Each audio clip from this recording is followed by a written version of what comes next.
nagiye mbashimira mwebwe mwese mudahwema kudukurikira umunsi ku munsi. None tariki 7 Gashyantare turazirikana umutagatifu Eugenia. Eugenia yavukiye mu majyaruguru y'Ubufaransa mu mujyi wa Lille. Aza kuza kwitaba Imana mu mwaka w'1871. Ushobora guhita wibaza, ese mutagatifu Eugenia yaranzwe n'iki? Imibereho ye ni iyihe? Ese ubwitagatifuze bwe ni ubuhe? Turazirikana mutagatifu Richard. Yari umwami, akaba yarabayeho mu mwaka wa 720 nyuma y'urupfu rwa Yesu. Richard yari azwi ku izina rya Richard Pilgrim, akaba yari umwami wa Saxon, akaba yaravukiye muri Wessex mu Bwongereza. Mubyara we yari Boniface, akaba yari afite abana batatu, mutagatifu Willibrord na mutagatifu Winibald ndetse na Wilburg.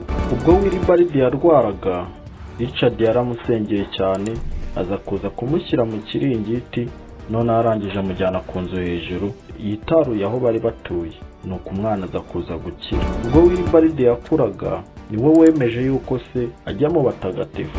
Mutagatifu Willibrord udusabire. Kandi turanazirikana mutagatifu Colette. Yavutse mu mwaka w'1381, aza kuza kwitaba Imana mu mwaka w'1447. Ubwo yagiraga imyaka 17 yajyanwe mu kigo cya orphelinat cyita ku bana. Mutagatifu Colette udusabire. Ariko uyu munsi by'umwihariko tukaba turi bugaruke kuri mutagatifu Eugenia. Muri kumwe na Dusenge Gilbert. Naho mukanya.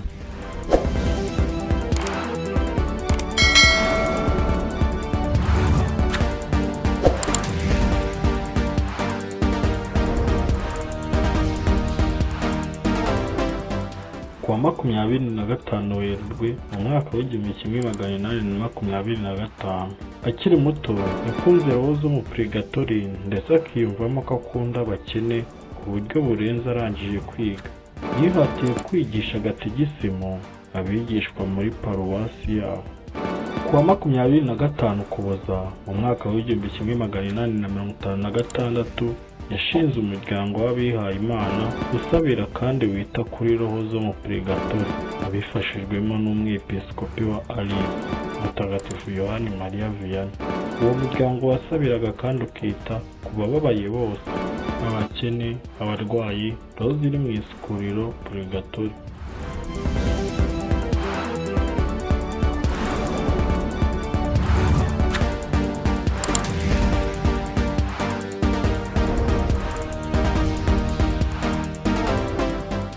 Uwo muryango kandi ukita kandi ukigisha abana ibyerekeranye n'iyobokamana. Uwo muryango wakomeje gukura kandi wita ku bakene, ubasanga mu ngo ukabaha ibyo bakeneye byose. Uwo muryango waje kwinjiramo abantu benshi, maze bafatanya muri uwo murimo wo kwita ku bababaye. Eugenia yakundaga gusabira roho zo mu purgatori, aza no kwandika igitabo cyiza roho zo mu purgatori zarambwiye.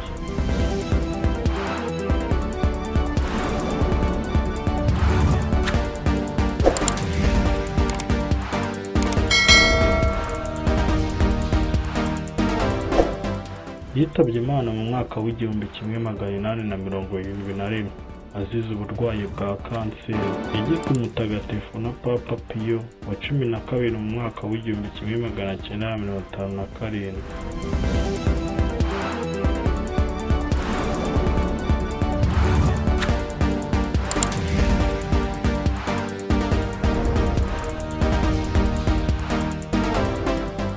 Nyuma y'uko yitabye Imana, abakene bari batuye mu gace yabagamo baramwiyambaje, maze ibyo basabye bakabihabwa.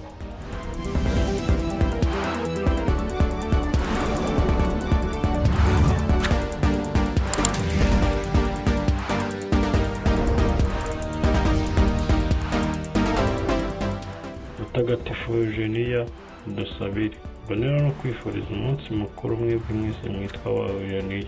Ugire umunsi mwiza w'abazina banyu batagatifu. Namwe mwese muzirikana umutagatifu Eugenia, bifurije kugira umunsi mwiza. Amahoro y'Imana akomeze abantu namwe. Mwari kumwe na Dusenge Gilbert. Naho ubutaha.